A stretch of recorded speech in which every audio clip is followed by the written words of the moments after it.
عمران خان صاحب کا جو خطاب تھا اس کو خیر مقدم اس کا کیا. پوری دنیا میں مسلمانوں نے اس کو بڑا زبردست کہا کہ یہ خطاب ہے.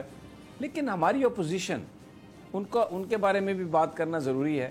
میں حیران ہوں، بلاول بھٹو زرداری صاحب کی رگوں میں ذوالفقار علی بھٹو کا خون ہے، اور احسن اقبال صاحب نون لیگ کے بڑے پڑھے لکھے جو لیڈران ہیں ان میں سے ایک ہیں. اب ذرا میں نے آپ کو پہلے یہ بھارتی کی تصویر دکھائی ہے، اب ذرا بھٹو صاحب کا آپ ذرا سن لیں ان کا کیا ریئیکشن ہے. مجھے لگتا ہے کہ بلاول نے نہ عمران خان کی تقریر سنی ہے، اور ان کو سومرو صاحب جو ان کے ایڈوائزر ہیں انہوں نے کچھ بتا دیا. اور آپ ذرا یہ گفتگو سنیں بلاول بھٹو کی تو آپ حیران ہو جائیں گے کہ وہ عمران خان کی تقریر کے حوالے سے کیا کہہ رہے ہیں. سنیے ذرا. میں سمجھتا ہوں کہ وزیر اعظم صاحب نے صحیح طریقے سے اس ایشو کو نہیں اٹھایا، نہ ڈومیسٹکلی نہ انٹرنیشنلی. اس پچھلے مہینے سے ہم سن رہے ہیں کہ وزیر اعظم صاحب نیو یارک جا کے تقریر کرے گا. وہ پتہ نہیں اس تقریر سے کون سا انقلاب ہونا تھا، لیکن اس درمیان میں نہ وزیر اعظم صاحب نے ڈائریکٹلی خود جا کے ریچ آؤٹ کیا، نہ مسلم ممالک سے نہ غیر مسلم ممالک سے، نہ ہمارا وزیر اعظم نے کوئی ایسا نیریٹو دیا جو کوئی ماننے کے لیے تیار ہوگا. بڑا میں سمجھتا ہوں ڈس اپوائنٹنگ اسپیچ کی. اور کاش ہمارا وزیر اعظم تھوڑا تیاری کے ساتھ، تھوڑا پریپریشن کے ساتھ نیو یارک پہنچتے، جہاں اس نے انفارچونیٹلی مفت میں غلط الزام لگائے ہیں ہمارے فوج پہ، ہمارے ادارے پہ.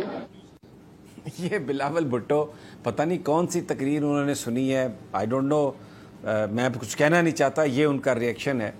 اور یہ سوائے اس کے کہ اپنے مال کی اور اپنے رشتہ داروں کی فکر ہے جو جیل میں ہیں، یہ انہوں نے پرائم منسٹر عمران خان کی اس سپیچ جس کو پوری دنیا کھڑے ہو کر جس پر داد دے رہی ہے، ان کے ناقدین بھی خاموش ہیں، یہ بلاول بھٹو کا ریئیکشن. اب مسلم لیگ نون پر آ جائیے. نام تو وہی ہے جو پاکستان مسلم لیگ، اس جماعت نے جس نے پاکستان بنایا. اور میرا اپنا ذاتی خیال تھا کہ ایک مہینے کی جو آرڈیل ہے پچھلی، اس میں بہت کچھ سیکھ گئے ہوں گے.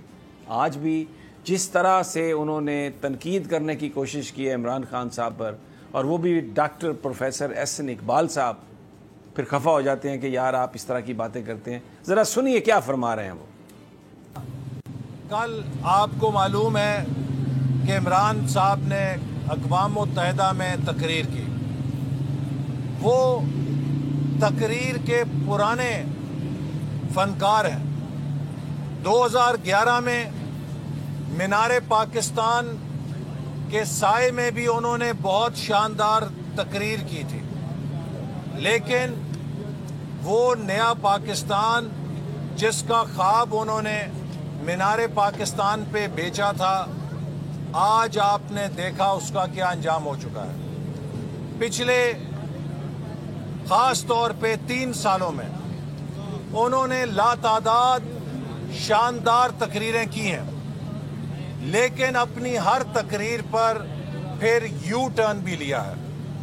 میں امید کرتا ہوں کہ جنرل اسمبلی کی جو تقریر انہوں نے کی ہے اس پہ وہ قائم رہیں گے اور اس پہ کوئی یو ٹرن نہیں لیں گے.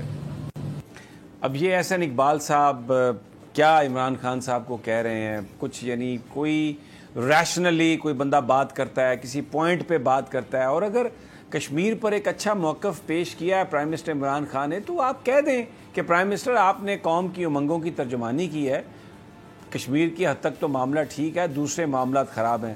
آپ ایک فنکار ہیں، آپ تقریریں کرتے ہیں، یہ سارے ہی فنکار ہیں، اور پاکستان کو ڈرامہ دکھاتے رہے ہیں مل کے پچھلے 30 سال مل کے. کبھی مساق جمہوریت، مساق منافقت، پتہ نہیں کون کون سے مساق کی ہیں، اور مقصد قوم کو لوٹنے کی بات ہے.